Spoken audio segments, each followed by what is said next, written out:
in 1965, there was a big splash in all the Indian newspapers that a young man called Jayant Narlikar has discovered a theory which makes one see beyond Einstein. I remember clearly it was a box on the first page in which a few points regarding the discovery had been mentioned. Next day when I went to school, our science teacher asked us whether we had heard any important discoveries that had recently been made. And then I got up and I recited from memory everything which was there in that box. So I was quite proud of that. Like many people of my generation, I grew up watching Professor Narlikar on television when he, for example, introduced Cosmos on television and then went on to do his programs on answering scientific questions on Doordarshan. And then I read his books. I was fond of mathematics, and so I wanted to do mathematics for my subsequent career. And since I knew my father had done well in mathematics at Cambridge, I asked him, can I follow you? So he said, you can certainly try and do it, but admission to Cambridge is not that easy. But we will try. My teacher was, of course, Fred Hoyle, and he had a very brilliant career as an astronomer, and he was known to be a controversial figure because he had several ideas. Not all of them were right, but those which were right were very, very perceiving. But really, I got to see him very well in Cambridge itself, because I was a PhD student in Cambridge and a postdoctoral fellow there for many years. And every year, Professor Narlikar would come and visit Cambridge. At that time, his mentor, Fred Hoyle, was in Cardiff. But towards the end of the 80s, Fred Hoyle started coming back to Cambridge in the summer. His collaborators, including Professor Narlikar and Professor Vikram Singhe, the Burbages, for example, they all started coming to Cambridge at a time when Fred Hoyle was there. And there were some of the greatest minds ever in astrophysics working together on a problem which 99% of the astronomical community did not believe in. Black Cloud was his very first science fiction volume. He had tried to put an idea in literature that there are molecular clouds, that is, clouds containing molecules. So he wrote this Black Cloud science fiction novel, which contained this particular idea as a scientific base.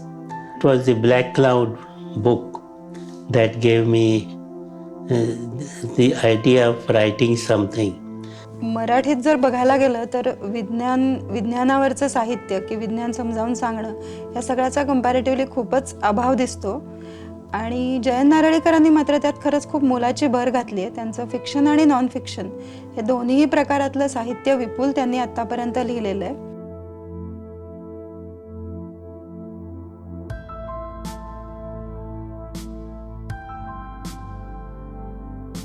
When I returned to India, then I decided to have a go at a Marathi version of a short story.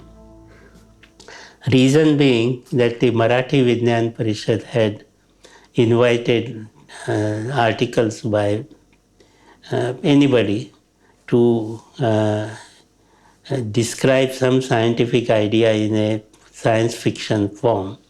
So I had said, let me try this.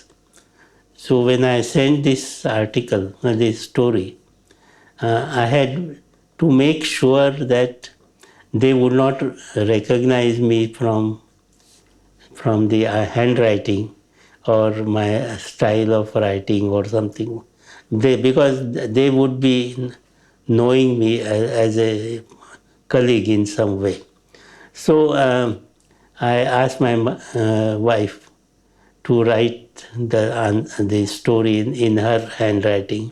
He used to discuss his very first short story on black holes, that he can imagine what havoc a person going through different times and going near the black hole and coming back can have, because the time would have gone very fast for people on the earth, and there would be a lot of funny instances. And he used to just describe them when we went for a walk. And eventually, he wrote a story on it. I chose a name which was different from the real. My name Jayant Vishnu Narlikar was, I reversed the order, Narayan Vinayak Jagtap. The reason was I wanted it to be evaluated absolutely without any pressure on them that they were looking at my work. So finally I got a letter from them saying I had got the first prize, and that led me to then I disclosed my identity or what. This was in the 1970s, and you were dealing with topics like black holes, a comparison of the Euclidean world and the Einsteinian world, Mobius strip, the possibility of an extraterrestrial settlement in the universe, the ethicality of science, matter, antimatter, space journey, and so on and so forth. Clearly, these were emerging ideas in science and unfamiliar to people at that time. So, did you consider this as a challenge to communicate these ideas in the popular realm?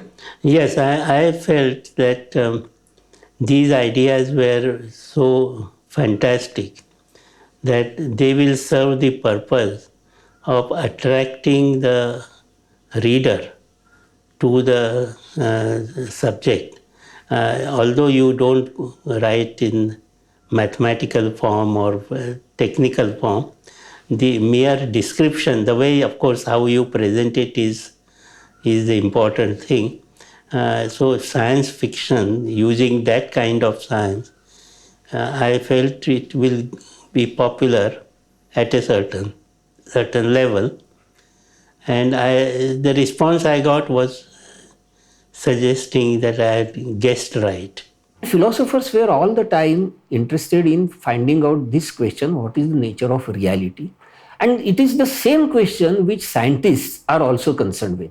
So the nature of reality is the intersecting ground for philosophy and science. And that is reflected in science fiction also. Well, what I wanted was to create a clear understanding that science fiction is different from fairy tales or horror stories.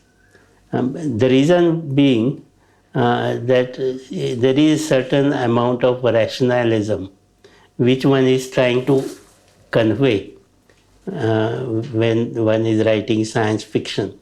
So far as writing stories, I can consider myself self-taught. But self-taught in a sense that I was guided by the writings of very established science fiction writers and some of their words and ideas that certainly helped. Arthur C. Clarke is there, and then a very old one is H.G. Wells, then also Ray Bradbury. तुमचं लेखन समृद्ध जर करायचं असेल तर आधी तुमचं वाचन तितकं वैविध्यपूर्ण असलं पाहिजे, आणि ते आपल्याला नारळीकरांच्या लेखनात पदोपदी जाणवतं की वेगवेगळे प्रकार जे त्यांनी हाताळले, जसे लघुकथा असतील किंवा कादंबऱ्या असतील किंवा कथांमध्ये सुद्धा वेगवेगळे प्रकार बघायला मिळतात. जसं एक मला कथा आठवते की ज्याच्यामध्ये गणित विभाग प्रमुख आणि त्यांच्याबरोबर काही पदाधिकारी बसलेले आहेत आणि भूतकाळातून काही गणितज्ञ किंवा शास्त्रज्ञ येतात तिथे आणि त्यांची झाडाझडती घेतली जाते, म्हणजे त्यांचा एक मुलाखत घेतली जाते एक प्रकारे. आणि त्यातनं असं दिसतं की आजच्या काळात जर ते शास्त्रज्ञ किंवा गणितज्ञ जर आले तर त्यांची काही धडगत नाही, कारण शेवटी पदाधिकाऱ्यांच्या मनात जे असतं किंवा त्यांच्या एक पद्धतीने चाकोरीबद्ध पद्धतीने ते चालतात, तसंच त्यांना त्या गणितज्ञांनाही त्यातून जावं लागेल, अशी एक ती सुंदर कथा मला आठवली. आता तू उदाहरणच देतो त्याच्यामध्ये गंगाधर पंतांचं पानिपत आहे. केवढा वेगळा विषय मांडलाय त्यांनी की म्हणजे ज्या प्रकारे मांडलाय तो, म्हणजे असं वाटणार नाही की हा एखाद्या खगोलशास्त्रज्ञांनी किंवा त्या, कारण पण मग त्या ठिकाणी त्यांचा तो व्यासंगही दिसून येतो की भारताचा इतिहासही त्यांना कसा माहिती, आणि त्याला ऍक्च्युली तिकडे मागे जाऊन तुम्ही एक स्वतंत्र पॅरलल दुसरा इतिहास देता, आणि असं झालं तर काय असू शकतंय ती कल्पना पण. त्यांच्या पुस्तकांचं आणखी एक असं वैशिष्ट्य की नारळीकर हे मी अनुभवलेले असे एकमेव लेखक आहेत ज्यांना मी शाळेमध्ये खूप छोट्या छोट्या विज्ञान कथा आणि रंजक पद्धतीनं विज्ञान वाचलं, आणि गेल्या वर्षी माझ्या BScच्या दुसऱ्या वर्षाला त्यांचं पुस्तक मी रेफरन्स बुक म्हणून वापरलं. तर एकाच लेखकाची मी 2 वेगवेगळी रूपं अशा पद्धतीनं अनुभवलेले ते एकमेव लेखक असावेत. तर अशा पद्धतीने पण त्यांनी विज्ञान आपल्यापर्यंत पोहोचवलं. याची सगळ्याची मुळं जर बघायला गेलं तर त्यांनी त्यांच्या पुस्तकांमध्ये म्हणजे स्वतःची माहिती लिहिली आहे, त्याच्यात त्यांनी हे आवर्जून लिहिलंय की बनारसमध्ये त्यांच्याकडे जी काही लोक यायची, म्हणजे त्यांच्यावर लहानपणी जे संस्कार झाले ते एका विशिष्ट फक्त अभ्यास किंवा फक्त गणित, फक्त शास्त्र असे नव्हते. The atmosphere of BHU campus itself was fairly academic. Myself and my younger brother brought up in the liberal tradition. That means my parents were not very strict in so far as what we should do, what we shouldn't do, etc. My father was fond of badminton, so he had got a court made in his house itself, and the court was so good that many of the university players used to come and play on that. My maternal uncle, Moru Mama, he had come to live in our house because he was doing the 2-year MSc course in Banaras. He saw in our house 2 blackboards. So he said, can I use one of these occasionally? I didn't realize what he was going to use it for, because a few hours later I found that there was something written on the blackboard. He had called it challenge problem for JVN, that is myself. And there was a problem there. So I asked him what was the purpose of this. So he said, you have to do this problem by yourself. I said, okay, I will try it. How long do I have to do? He said, take as long as you like, but you must not ask anybody. So in about a week's time, I managed to solve that problem. So he said, good, you have won. And I thought that was the end of the story, but that was the beginning, because he wiped that thing and wrote another problem. So this went on and on for 2-3 years. And by the time I was in matriculation, I was able to do problems which were much higher in difficulty. I had a fairly good knowledge of Sanskrit because my mother had been a Sanskrit scholar and she had taught me more Sanskrit than in class. And that had helped me in visualizing things in Indian milieu.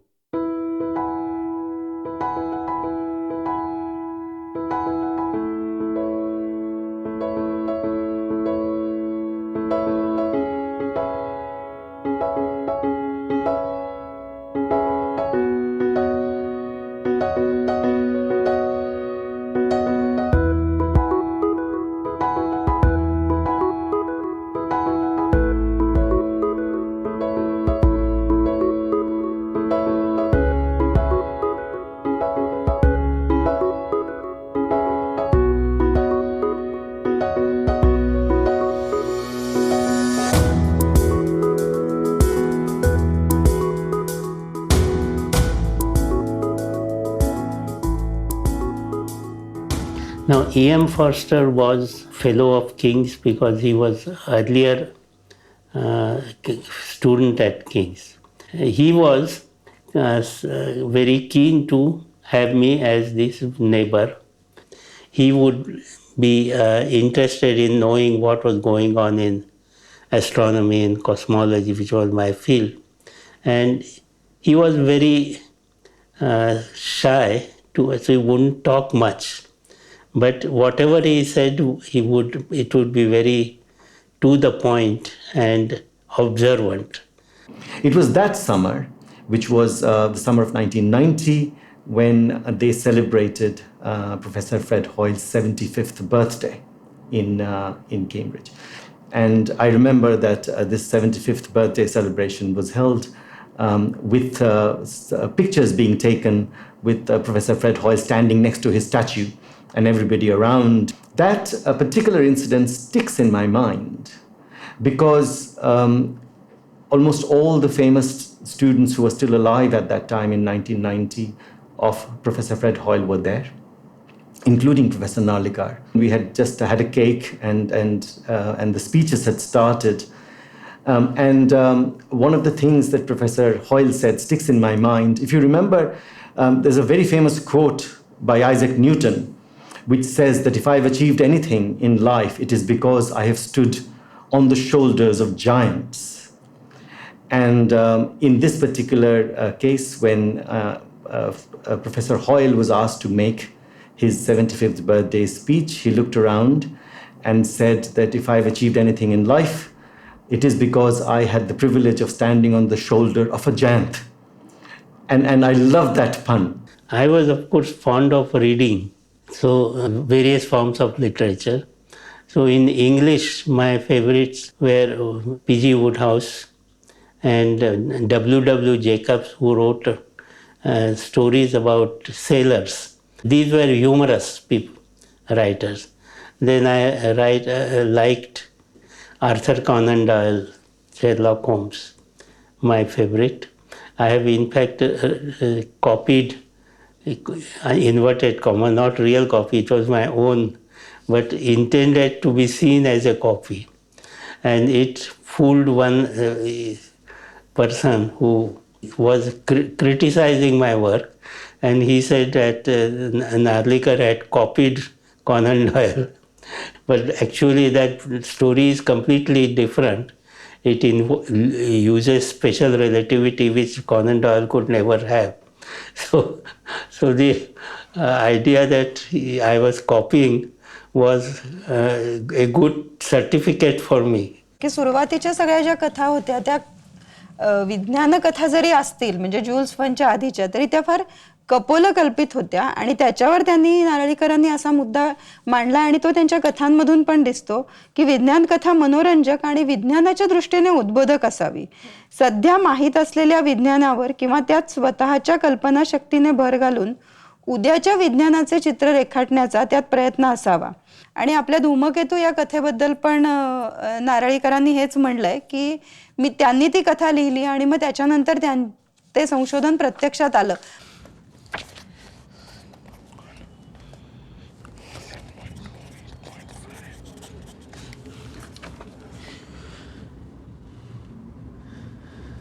এই যে ঠান্ডা তো শালটা পরে নাও।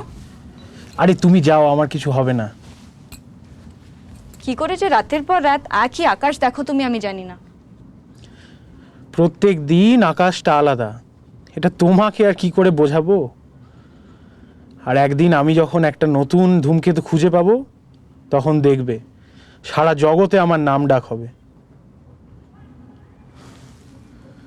এতদিন ধরে খুঁজছিলাম তোমাকে, শেষ পর্যন্ত মনে হয় পেয়েই গেছি। কলকাতার মনোজ দত্ত এতদিন অনাবিষ্কৃত একটি ধূমকেতু আবিষ্কার করেছেন বলে দাবি করেছেন। তিনি তার আবিষ্কারের বিশদ বিবরণ তামিলনাড়ুর কাভালুরে অবস্থিত বাইনু বাপ্পু পর্যবেক্ষণাগারে পাঠিয়ে দিয়েছেন। এই পর্যবেক্ষণাগার তার আবিষ্কারকে সঠিক বলে মেনে নিয়েছে। আন্তর্জাতিক জ্যোতির্বিজ্ঞান ইউনিয়ন IAU এই ধূমকেতুটিকে একটি নতুন আবিষ্কার হিসেবে স্বীকৃতি দিয়েছে এবং এর নাম রাখা হয়েছে কমেট দত্ত। হ্যাঁ হ্যাঁ হ্যাঁ হ্যাঁ, অসংখ্য ধন্যবাদ। হ্যাঁ, খুব ভালো লাগলো আপনি ফোন করলেন। হ্যাঁ হ্যাঁ হ্যাঁ, ভালো থাকবেন আপনিও। হ্যাঁ, উফ, এই ধূমকেতুটা না আবিষ্কার না করলেই হতো। একটু বাড়িতে বসে যে শান্তিতে তোমার সাথে কথা বলবো তাও বলা যাচ্ছে না। জানো তো, আমারও তাই মনে হয়, কিন্তু না, আমার কারণটা আলাদা। কেন? তোমার আবার কি হলো? যেদিন থেকে তোমার এই ধূমকেতু আবিষ্কার হয়েছে, আমাকে ফোন করে করে আত্মীয়রা খালি এই বলছে, পুজো করো, যজ্ঞ করো, এটা নাকি অশুভ। তোমাকে তো বলার সাহস নেই, আমাকেই সব কিছু শুনতে হচ্ছে। 21শে শতাব্দীতেও যদি লোকজন এরকম কথা বলে তাহলে আমি কি বলবো বলো?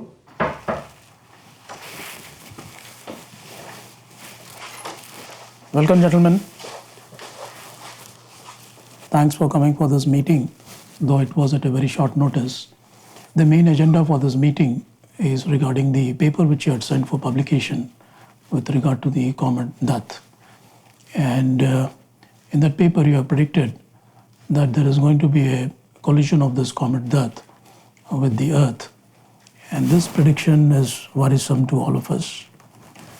So, without much prejudice towards your caliber as a mathematician, I would like to know how absolutely sure you are about this. One cannot be absolutely certain at this point, but if it does not change its course or disintegrate when it approaches the sun, then it is most probably headed for a collision with the Earth. That's what my calculations tell me. You used the word most probably. Does that suggest that there is a probability that it's not going to collide with the Earth at all? Well, many comets keep entering our solar system on and off. But as per our present knowledge, the chance that one of them actually collides with the Earth is once in 10 million years. According to my calculation, this can happen in the case of comet Dutt unless some force have not accounted for changes its trajectory. In fact, Mercury at Venus could in principle do that, theoretically speaking. But the chances of that happening are rather weak because their mass and gravitational pull are rather weak. Instead, there is another interesting possibility that if the comet goes near the sun, it could just simply disintegrate. In that case, there is no problem at all. But we'll not be wiser about it till it approaches the sun and is on its return path. And that leaves only 3 months' time, which may not be enough for us to take any measures. Yes, I shudder when I think of the consequences. For all you know, it may be the end of the life on the Earth.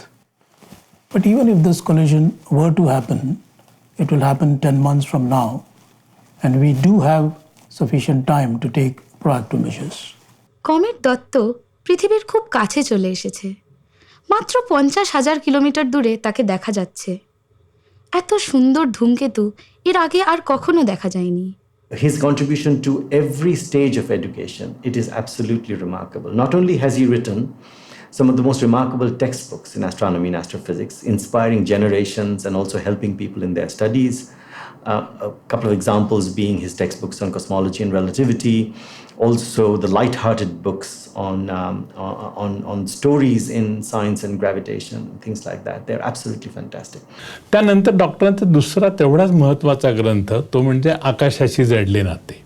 त्यातला विषय, त्याचा आशय, त्याची मांडणी, त्याचं सादरीकरण आणि त्याची विक्री या सर्व गोष्टींच्या बाबत मराठीमध्ये वेगळे बेंचमार्क ज्या काही निवडक ग्रंथांनी गेल्या 5-50 वर्षात निर्माण केले त्या ग्रंथांमध्ये आज आकाशाशी जडले नाते ह्या ग्रंथाचं स्थान फार मोठं आहे. कारण आज जवळपास 25 वर्षांनंतरही त्या ग्रंथाला मोठ्या प्रमाणात मागणी आहे. जे काम कार्ल सागांनी केलं कॉस्मॉस लिहून आणि ब्रीफ हिस्ट्री ऑफ टाइम लिहून स्टीफन हॉकिंगने केलं, तर तेच काम आकाशाशी जडले नातेच्या माध्यमातून किंवा अशा प्रकारच्या लिखाणाच्या माध्यमातून नारळीकरांनी केलं. हे त्यांचं योगदान मराठी प्रकाशन व्यवसायाला माझ्या दृष्टीने फार महत्त्वाचं वाटतं. नारळीकरांच्या कथांमधलं आणि लिखाणाचं वैशिष्ट्य हे पण म्हणता येईल की भारतीय नेपथ्य, म्हणजे इतर कुठली आपण कथा, विज्ञान कथा बघितल्या तर प्रत्येकडे नासा आणि हे सगळं आपल्याला दिसून येतं. आणि पण भारतातल्या त्या तटबंदीच्या आतमध्ये काय चालतं तर त्याची ओळख यांनी करून दिली. आणि काही ठिकाणी तर त्यांनी भविष्यवेधी लिहिलेले आणि आज आपल्याला तशा संस्था निर्माण झालेल्या दिसून येतात.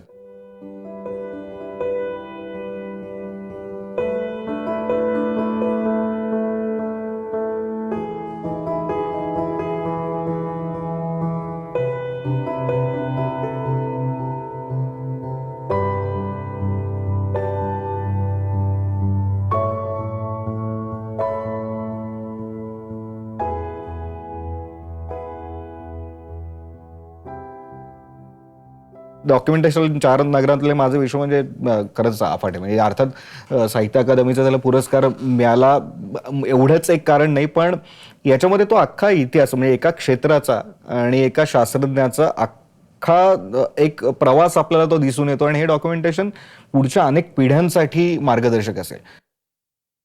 You've been a writer, you've been a teacher, you've been an institution builder, you've been a scientist, one of the very successful scientists in India.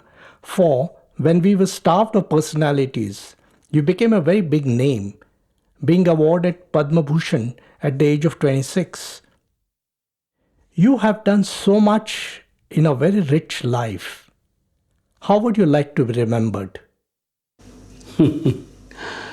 Well, I would be happy if I am remembered for my attempts to bring rationality into the society.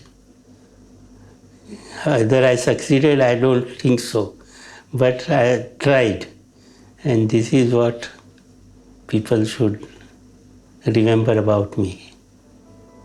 काचेच्या गोलात बारीक तात, होती तर रात्रीत प्रकाशधारा, तशीच माझ्या या दिव्याची वात, पाहते दूरच्या अपारतेत.